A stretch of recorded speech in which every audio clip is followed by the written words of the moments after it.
ध्यान के दौरान साधकों के साथ होने वाले ऐसे कई अनुभव है जिनसे साधक डर जाते हैं। ये अनुभव बहुत डरावने होते हैं, जिसके कारण साधक यह जान ही नहीं पाता कि उसका ध्यान सध रहा है या नहीं, और वो बीच में ही ध्यान छोड़ देता है। दोस्तों, यही स्थिति प्रत्येक साधकों के लिए बड़ी दुखदायी है। हर साधक ध्यान में अनुभव चाहता है, ध्यान की कठिन साधना करता, परंतु जब उसे वास्तविक अनुभव होते हैं तब वो डर कर ध्यान छोड़ देता है, जिससे उसकी उठी हुई चेतना वापस नीचे गिर जाती है। दोस्तों, यदि आप ध्यान दें तो आप पाएंगे कि जितनी जल्दी आपके स्थूल शरीर में चेतना अथवा डर गमन करती है, उतनी ही जल्दी वो चेतना नीचे की ओर गिरने की लगती है। यह समस्त ब्रह्मांड और इस ब्रह्मांड में उपस्थित समस्त चीजें हमें प्रभावित करती है। हम जब ध्यान की अवस्थाओं में विचरण करते हैं तब हमें कई सूक्ष्म अनुभव होते हैं। ये अनुभव डरावने भी हो सकते हैं, और यदि आप इन अनुभवों से डर गए हो तो ये आपके लिए बहुत घातक हो सकते हैं। तो आज की वीडियो में हम ऐसे ही 5 अनुभवों के बारे में बात करेंगे जो साधकों साथ ध्यान के दौरान होते हैं। यदि आपके साथ ही ये अनुभव हुए तो आप बड़े ही किस्मत वाले हैं। ऐसे अनुभवों का अर्थ होता है कि आप ध्यान मार्ग में प्रगति कर रहे हो और ध्यान आपको फलित हो रहा है। तो आइए इन अनुभवों के बारे में जानते हैं।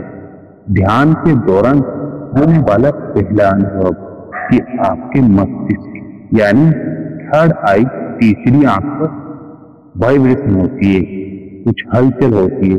साधक को ऐसा ही महसूस होता है कि उनके सहस्त्र चक्र और कई चीटी रंग हो रही है। इस साधक को ऐसी स्थिति भी हो जाती है कि उनका आज्ञा पत्र पर इतना खिंचाव पैदा हो जाता है कि वो उसे बर्दाश्त नहीं कर पाते, सहज नहीं कर पाते। उनके लिए बहुत ज्यादा पीड़ादायक होती है। यदि ऐसा हो रहा है तो इसके आपको घबराना नहीं है। ऐसा इसलिए हो रहा है क्योंकि आपकी ऊर्जा शक्ति जागृत हो रही है। इसे ऐसे समझ सकते हैं कि हमारे स्थूल शरीर में बहुत सारी ऊर्जा विद्यमान है। जिस प्रकार इस ब्रह्मांड में सब कुछ मौजूद है, ऐसे ही हमारे यो स्थूल शरीर ब्रह्मांड का प्रतीक है।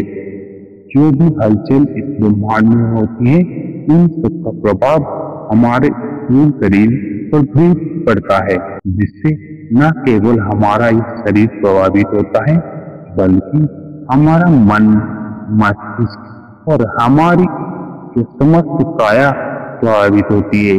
इस ब्रह्मांड में मौजूद वो सभी शक्तियां जब हमारे स्थूल शरीर में उपस्थित ब्रह्मांड शक्तियों से एकाकार होती है, तब हम घबरा जाते हैं, डर जाते हैं, क्योंकि हमें यह ज्ञान नहीं है कि जो शक्तियां इस ब्रह्मांड में उपस्थित है, वो सभी शक्तियां हमारे स्थूल शरीर में भी उपस्थित है।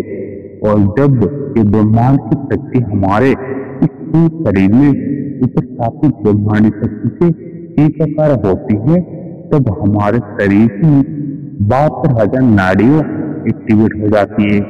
इन 72,000 नाड़ियों में वाइब्रेशन स्पंदन होने लगता है, जिसके कारण स्थूल शरीर में उपस्थित 3 मुख्य नाड़ियां ईड़ा, पीड़ा और सुषुम्ना सक्रिय हो जाती है।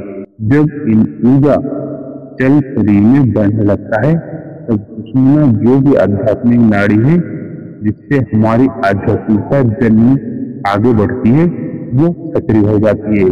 और उसके कारण ही हमारे इस मस्तिष्क यानी अज्ञात पर खिंचाव पैदा हो जाता है।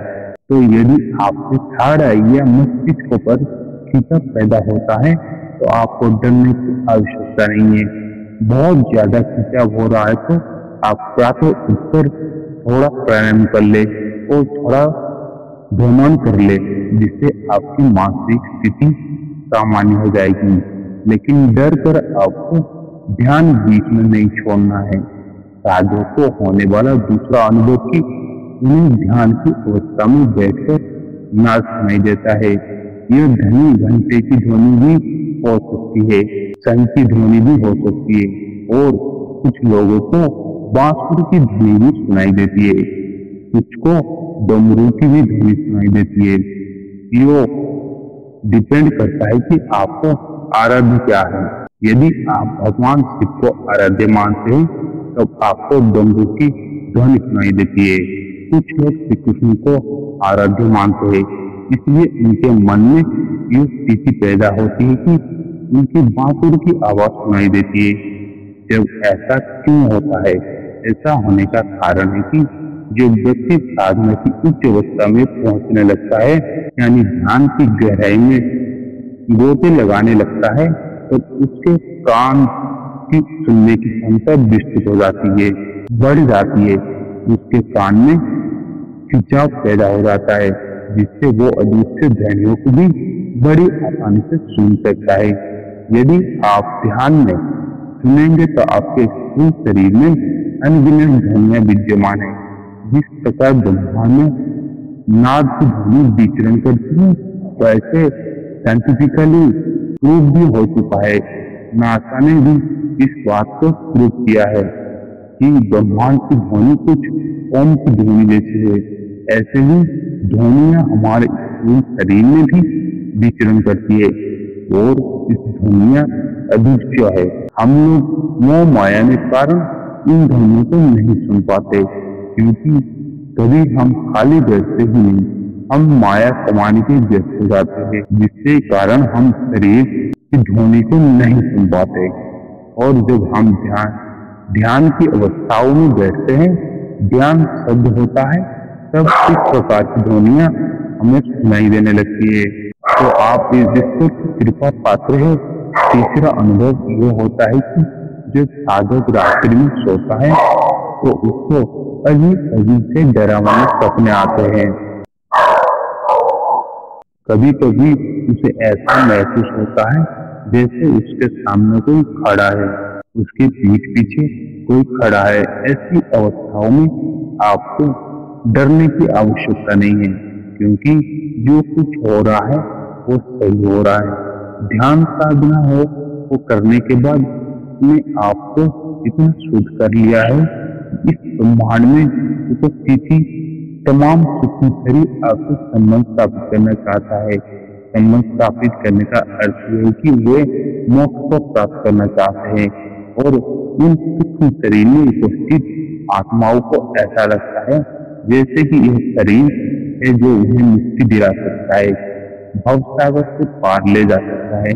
इसलिए आपने देखा होगा कि अच्छे दृष्टि से और कोई संबंध रखना चाहता है, तो इस आत्माएं भी आपसे संबंध रखना चाहती है, आपको साथ इस भवसागर से पार होना चाहती है, मुक्ति पाना चाहती है। तो आपको डरने की आवश्यकता नहीं है।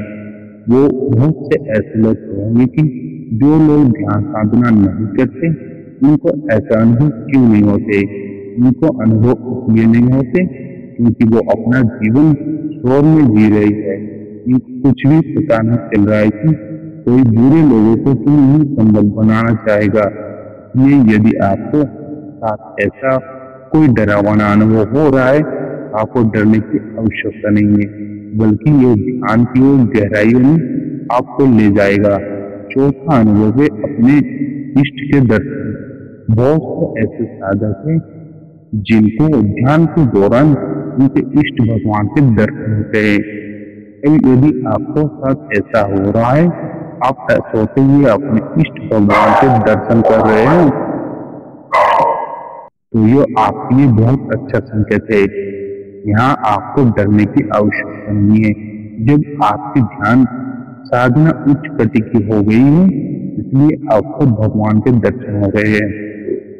अब यदि ऐसा अनुभव आपको हो रहा है, आप डरिए मत, बल्कि अपनी साधना को कंटिन्यू करिए, आगे बढ़िए। अब भगवान भी आपको आगे का रास्ता दिखाने की कोशिश कर रहे हैं। मोटिवेट कर रहे हैं। साक्षात रूप में आप भगवान के दर्शन कर पा रहे हैं, तो आपको डरने की आवश्यकता नहीं है, बल्कि अपनी साधना को और गहरा करने की आवश्यकता है।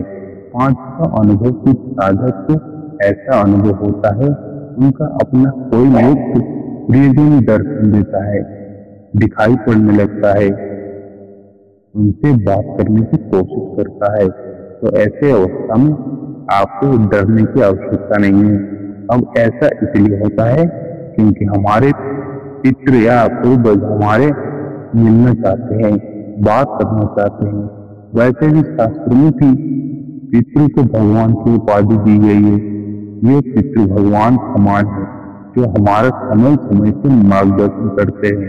यदि आप कभी भागवत कथा सुनिए तो आपने सुना होगा कि यदि कोई व्यक्ति भगवान का भक्त हो जाता है, गहरे ध्यान साधना करता है, तो वो अपने पुराने सार पीढ़ियों के दुखों को तार देता है, उनको आगे ले जाता है। ध्यान साधने के साथ वो न केवल अपना मोक्ष प्राप्त करता है, बल्कि अपने प्रियजनों और पितरों को भी मोक्ष के द्वार तक ले जाता है। इसलिए ध्यान की इस अवस्था में आपको आपके प्रियजनों और पितृ भी दिखाई दे सकते हैं, तो आपको डरने की आवश्यकता नहीं है। यह सभी अनुभव अच्छे अनुभव है और आपको आगे ध्यान की गहराई में ले जाने कार्य कर रहे हैं। तो यदि आपको इस अनुभव हो रहा है, तो यकीन मानिए आप ध्यान की गहराई में कर रहे हैं और आपको ध्यान फलित हो रहा है। इसलिए यदि ये 5 अनुभव आपको हो रहे हैं, तो आप बहुत ही किस्मत वाले हैं। इसके अलावा भी यदि आपको अनुभव होते हैं, तो आप नीचे कमेंट सेक्शन में लिखना मत भूलिए। मिलते हैं अगले वीडियो में, तब तक के लिए नमस्कार।